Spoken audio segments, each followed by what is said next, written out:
Bien, ben, nous y voici.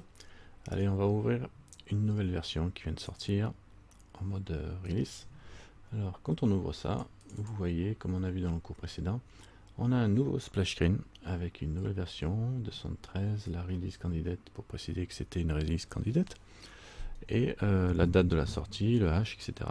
On retrouve les mêmes liens, et par contre, comme c'est une mise à jour, on peut une mise à jour importante, on va dire, on peut copier les paramétrages que l'on a créés dans la version précédente de Blender, et tous vos paramétrages seront repris tels quels, tout ce que vous avez réglé dans les user settings.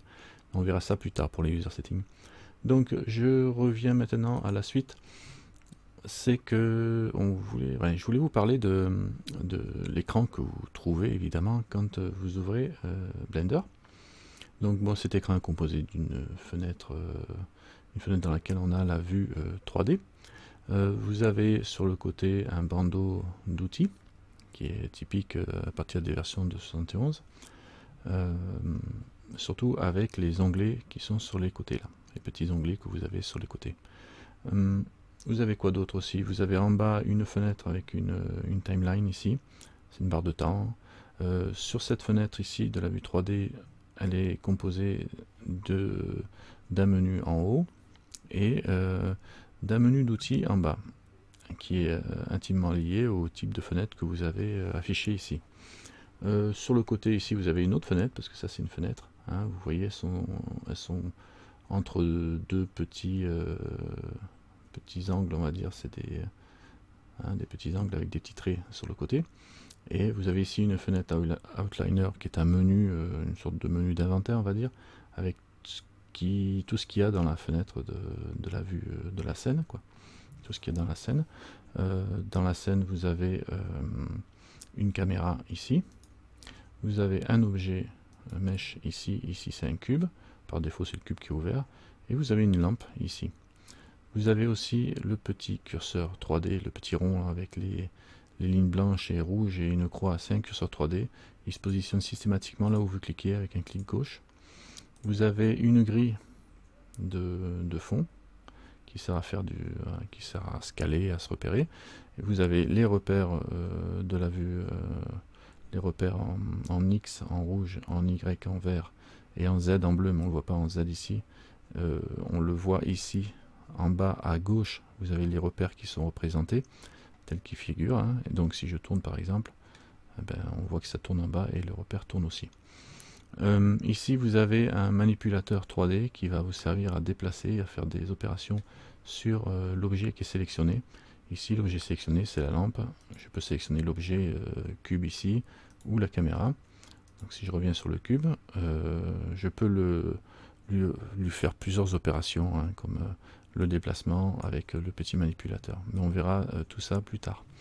Donc vous avez quoi d'autre? Ici vous avez une fenêtre qui est très importante en fait qu'on va étudier tout au long, qui est une fenêtre des propriétés de l'objet qui est sélectionné.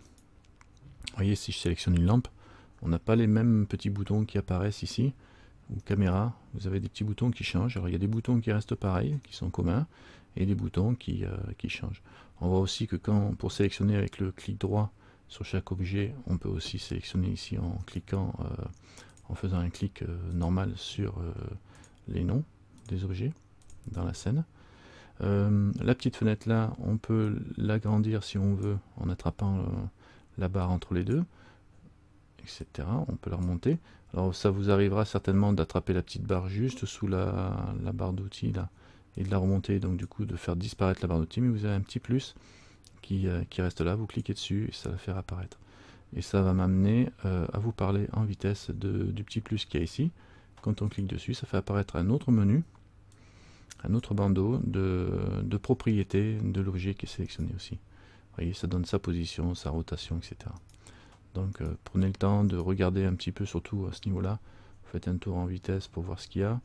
Et vous le passerez en français à la limite. Tout ça histoire de lire et de comprendre un peu ce que vous avez. Donc bon, pour les manipulations, alors ce menu là on peut l'attraper sur le bord et le replier.